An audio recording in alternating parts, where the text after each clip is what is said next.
Oj, živijo. Evo, še ena kubi hiška, kdo bi si mislil. Sem ob glavni cesti iz Ljubljane proti Notranjski in tukaj na poti se v bistvu kar z glavne ceste lepo vidi tudi tale kubi. Še v ponedeljek sva se z očetom tle čez motorjem vozila, pa prav, Jaka, si videl hiško? Ne, nisem videl. Pa prav, je bila čisto taka ka naša. Sem rekel, ne, nisem videl prav, ali pa, če ni bila naša, jo pa en res dober kopiral. Ne, je naša, sem jo zdajle najdel.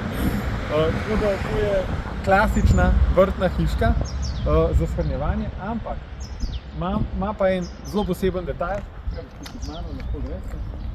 ki ga dejansko še nismo nikoli delali.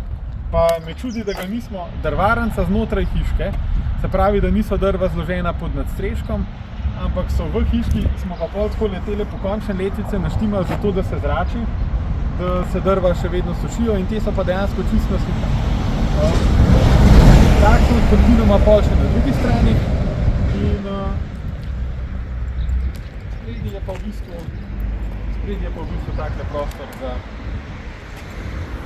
shranjevanje vrtne opreme in podobno.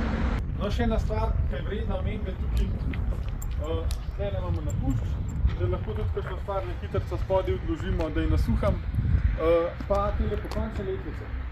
To je tudi redkost, ponavadi delamo ležeče.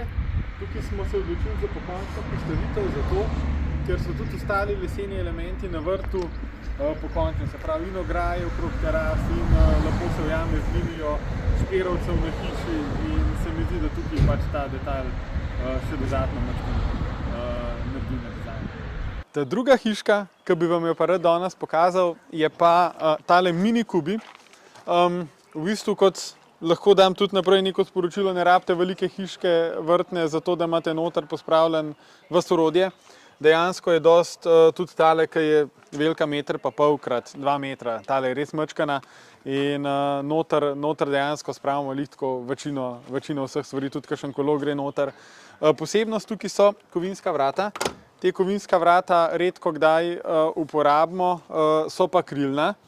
V primeru, da ne moramo drsnih vrat zmontirati, tako kot tukaj, ker je pač stranica preozka, damo potem takšna vrata. Ampak so skladna z dizajnom hiške v antracit barvi in na vrtni hiški izgledajo čist spodobno.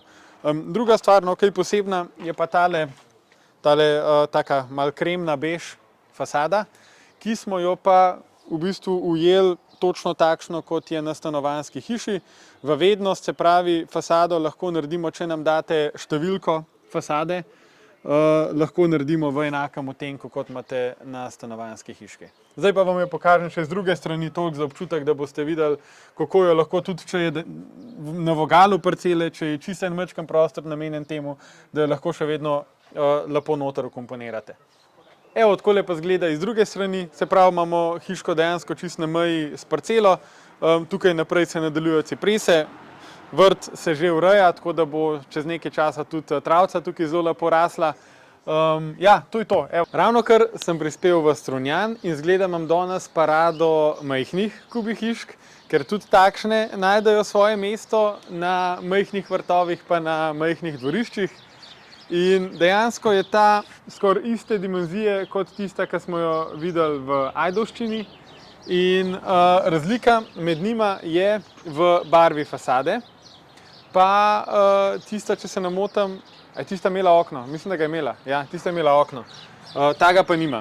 In ena od razlik so tudi ta vrata. Tukaj so klasična naša drsna vrata iz sibirskega macesna. Fasada je v tem primeru bela, ker je tudi arhitektura hiše vrta nekako v beli barvi, pa se prav spodaj tudi v kamnu in se te barve zelo lepo med sabo ujamajo. Sicer pa klasična skladiščna hiška, še par posnetkov vam bom zavrtel, toliko da jo vidite z vseh strani.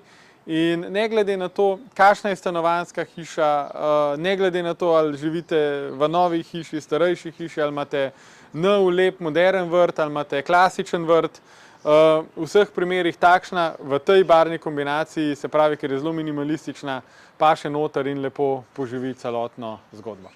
Še pogled iz te strani, tukaj se tudi vidi, koliko je ozko dvorišče, no, da je bilo treba res na prostoru šparati, tukaj spredaj je še vedno dosti prostora, da parkiramo avto.